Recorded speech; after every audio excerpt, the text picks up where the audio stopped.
et en direction de Soumoulou. Soumoulou, puis Tarbes, donc un parcours relativement plat. Donc c'est à partir de Tarbes qu'on rejoindra donc la route de Cap-Verne. Donc c'est un parcours vallonné. Puis Cap-Verne, Saint-Bertrand de Comminges. Donc c'est à partir de ce moment-là que l'on va retrouver le premier col de la journée, le col des Arts. Depuis 1947, Pau a déjà accueilli 51 fois le Tour de France. Un chiffre impressionnant qui la positionne en 3e place du classement, derrière Paris et Bordeaux. 5 cols composent cette étape de 214 km. Le col des Arts est le premier à se mettre en travers de la route des coureurs au kilomètre 102. Un col de 2e catégorie qui culmine à 797 mètres d'altitude.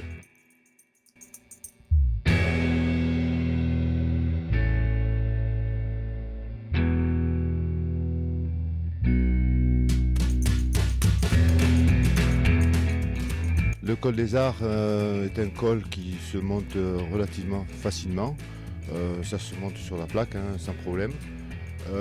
Une fois qu'on est arrivé sur le sommet, on plonge donc dans une vallée un petit peu perdue derrière sur l'arrière de ce col. Et en fait, ce sont toute une succession de balcons qui permettent d'arriver au pied du col du Menté. Arriver en haut du col du Menté s'avère plus difficile que pour le col des Arts. 1349 mètres d'altitude et une moyenne de pente à 9,13%.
Une fois le sommet atteint, les coureurs s'engagent dans la mythique descente qui a coûté le Tour en 1971 à Luis Ocaña.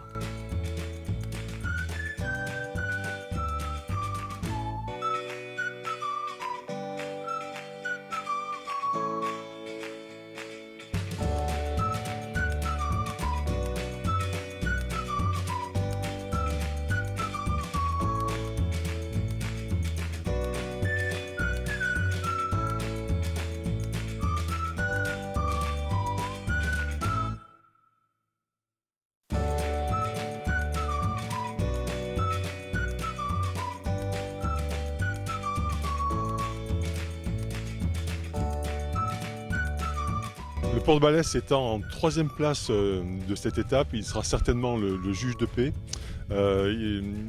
Si le col des Arts est une formalité, le col de Menté va certainement être propice à des attaques avec des rampes à plus de 9%.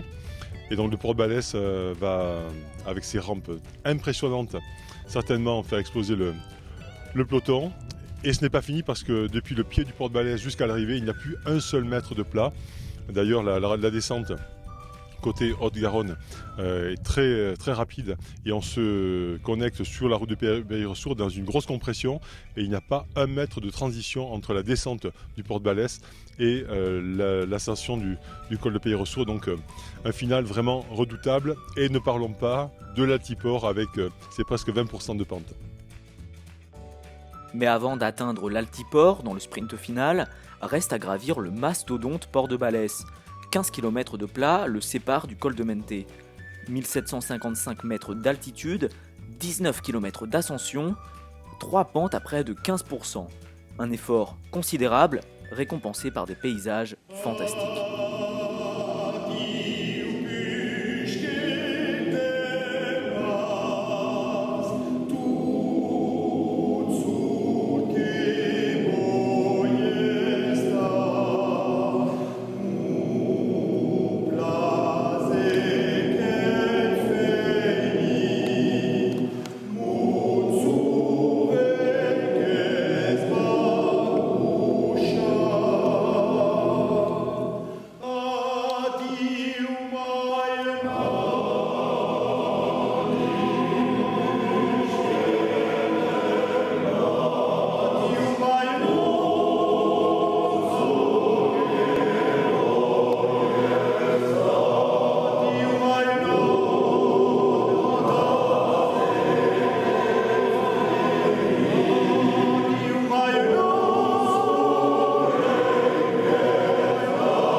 Une fois le port de Balès conquis, on profite d'une vue splendide sur le pic d'Aneto, le plus haut sommet de la région. En 2017, le port fêtera les 10 ans de son premier passage dans la Grande Boucle. Direction maintenant le col de Péressourdes et ses pentes à 8%. Avant-dernier effort d'une étape de titan.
Les coureurs vont ensuite rouler sur les traces de James Bond. C'est l'altiport de la station de Peyragudes qui fait office d'arrivée. Et c'est ici que 007 a rempli sa mission dans Demain ne meurt jamais. Le film fêtera ses 20 ans en 2017 et pour Michel Pellieu, président du conseil départemental et de la station, on peut y voir un signe. Cette année, je ne sais pas si Froome, compte tenu que c'est un Anglais et que l'histoire de James Bond elle a aussi quelque chose de mythique chez le peuple anglais. Alors peut-être que Froome aura envie encore de faire une grande démonstration ici. Réponse le 13 juillet 2017.